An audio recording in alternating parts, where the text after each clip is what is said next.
Then how do you know that the person you are with is the right person for you? What, you don't know the father's name? You don't know who they are, what they are, how will you marry?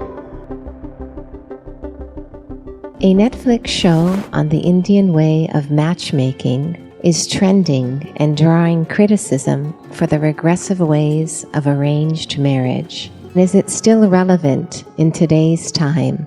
Well, if you do not know this, the success of something is in the result. Luxembourg, which is held as one of the most economically prosperous and free societies, a small little country, divorce rate is 87%. Spain, divorce rate is some 65%. Russia, 51%. United States, 43%. India, 1.5%. You decide what's working. Because marriage is not about how it happened, who arranged it. Your parents arranged it, or a commercial website arranged it, a dating app arranged it, or a local bar arranged it when you were fuzzy, or your confused friends arranged it, or your confused self arranged it. Well, anyway, it's an arrangement. It is best, it is arranged by responsible, sensible people. This idea, arranged marriage means is some kind of a slavery, well, that depends. As there are exploitative people everywhere, sometimes your parents themselves may be exploitative, they may be doing things for their own reasons, their stupid prestige, their wealth, their nonsense, they may be doing it for those reasons. They may be watching the darshan, but somebody just now, in the last couple of days, asked a thing that they want to choose a girl for their boy. One girl is well-educated, pretty, another girl, father, big man. So which should I do? So I asked a simple question, you want to marry the girl or somebody's wealth? You make up your mind, because I don't know what's your priority. It depends what's your priority. If your priority is such that somebody's wealth by marriage becomes yours and that's all that matters to you, fine, that's your choice. That's the kind of life you've chosen. And this whole thing is an American thing, that there is a soulmate somewhere. The body needs a mate, understandable. Maybe psychologically also you need a mate, understandable. Emotionally you need a mate. The soul cannot need a mate. So soul doesn't need a mate, nor was some person made perfectly for you, okay? This creation makes all kinds of unique idiots. If you understand you are one kind of idiot and the others are different kind, you will understand their nonsense because you know you got your stuff. If you think you're perfect and God has chosen you and He's made another person perfect somewhere else, you're heading for a disaster, okay? There's no such thing. Even, people today, after 5,000 years, people are still adulating and worshipping Krishna as the greatest lover, but his wives are dead unhappy with the guy. You're not going to find any perfect person, a deep sense of involvement. Something wonderful may happen, it's because of your involvement, not because the other person is fantastic. No, even if you choose a fool, actually it's easy. Though I never took anybody's advice in my life, there'll always be advisors. They said, you're making the biggest mistake in your life, this is going to be your disaster. I said, whatever happens, whichever way it happens, I knew this much, it's for me either to make it a disaster or a success.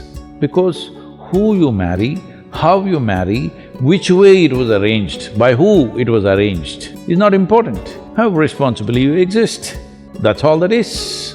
So this whole debate about is arranged marriage better or meeting in the local bar is better, well, I think when you're not little fussed out, I think your decisions are little better. If a 18, 20-year-old man or woman, young man or young woman want to marry, who will they marry?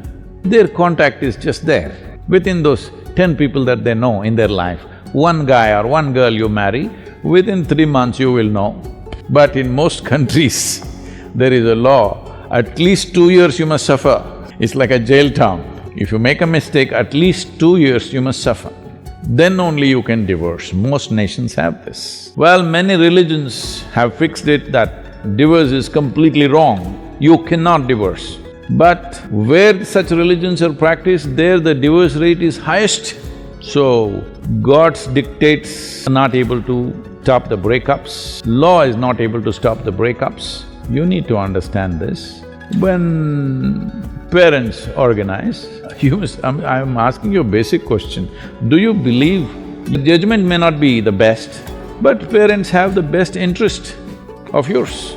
But if you have matured beyond them, that's a different thing. You can make your own decisions. But arranged marriage is a wrong terminology. All marriages are arranged. By whom is the only question. I think it's best it's arranged by people who are most concerned about your well-being, who have a larger reach of…